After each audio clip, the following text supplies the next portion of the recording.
Hello everyone, আসসালামু আলাইকুম। আশা করি সবাই ভালো আছেন। আমিও ভালো আছি আপনাদের দোয়ায়। তো আপনাদের মাঝে নিয়ে আসলাম একটি ভিডিও। ভালো লাগলে অবশ্যই লাইক কমেন্ট করবেন, শেয়ার করবেন আর আমার পাশে থাকবেন সবসময়। এখানে দেখতেই পাচ্ছেন আমি কিছু তেঁতুল নিয়েছি। আসল কথা হচ্ছে এটা যে যৌথ ফ্যামিলি থাকলে যা হয় আর কি, আমি হচ্ছে সবসময় বলতে সব খাবার দাবারের কথা বলবো না, আমি জাস্ট তেঁতুলের কথাটাই বলতে চাচ্ছি। কারণ হচ্ছে তেঁতুলটা আমার খুব দরকার। আমার অসুস্থর সময় এই তেঁতুলটা খেলে আমার শরীরটা খুব ভালো লাগে। আর কথা হচ্ছে আমি এই তেঁতুলটা রেখেছি আমার নিজের জন্য এতটুক, যাতে আমার কোনো সমস্যা হলে আমি এটা খেতে পারি। আমার বমি বমি ভাব আসলে, আমার প্রচুর মাথা ব্যথা করলে, যে কোনো বা জ্বর আসলে, মুখে রুচি না থাকলে, সেক্ষেত্রে আমি এটা খাই। তো সেটার জন্যই হচ্ছে আমি তেঁতুলটা আলাদা করে রেখেছিলাম। তো হচ্ছে এখন কথা হচ্ছে আমি 1 কেজি তেঁতুল নিয়ে আসছিলাম। তো তেঁতুলটা নিয়ে হচ্ছে আমি মানে আমার ঘরের ভিতরে ভাইগনা ভাগ্নি সবাই আছে। তো যৌথ ফ্যামিলি আর কি, অনেক মানুষজন। তো কে কীভাবে খেয়ে ফেলছে জানি না। এখন আমি যখন আমার অসুস্থ সময় আমি নিতে গেছি তখন আমি আর খুঁজে পাই নাই। তো যাই হোক, পরের ব্যাপারটা আসি। তো এখন আমার হাজব্যান্ড তেঁতুল নিয়ে আসছে আর কি, পেয়েছে আর কি এক জায়গায়। তো ওখান থেকে আমি হচ্ছে ওদেরকে বেশি সবসময় আমি ট্রাই করি, বেশিরভাগই আমি অতটা তেঁতুল খাওয়া পছন্দ করি না, কিন্তু অসুস্থর সময় আমার একটু দরকার। তো দরকারের সময় না পাইলে আমার অনেক খারাপ লাগে। তো সেই সুবাদে আমি কি করতেছি, আপনারা এরকম করতে পারেন যারা যৌথ ফ্যামিলিতে থাকেন, যে দরকারি জিনিসগুলো আর কি, অন্যান্য খাবার দাবার নয়, দরকারি যেটা আপনার দরকার সেটা। তো এভাবে করে আমি হচ্ছে একটা বক্স নিছি, বক্স করে বক্সের ভিতরে কিছু তেঁতুল রাখলাম। ও তারপরে হচ্ছে আমি একটা কাগজ নিয়ে কাগজে লিখে দিয়েছি don't touch my box.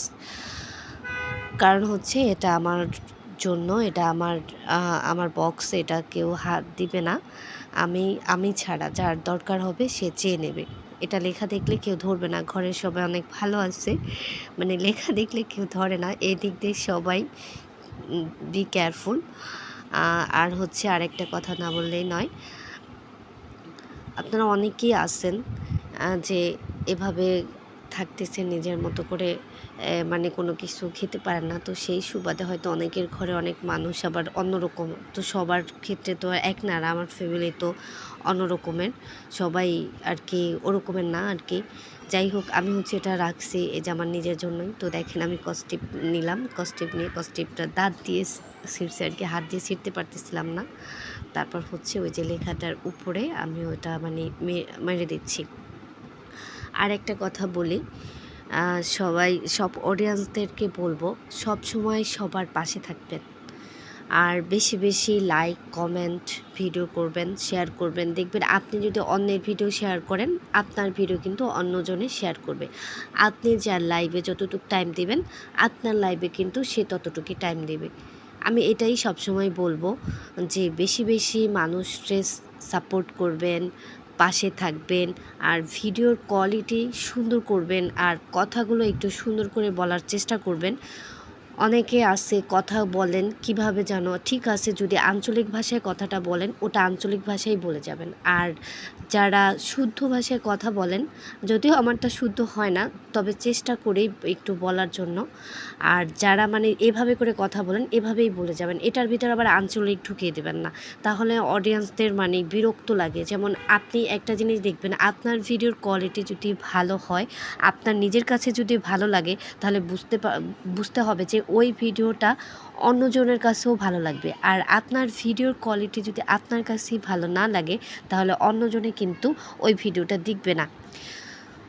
So এইভাবে আপনি নিজের কাজ নিজে এগিয়ে যাবেন।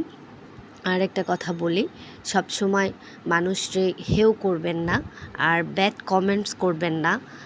সবসময় পারলে সুন্দর একটা কমেন্ট করে উৎসাহ দিবেন। আজ এই পর্যন্তই। আল্লাহ হাফেজ, সবাই ভালো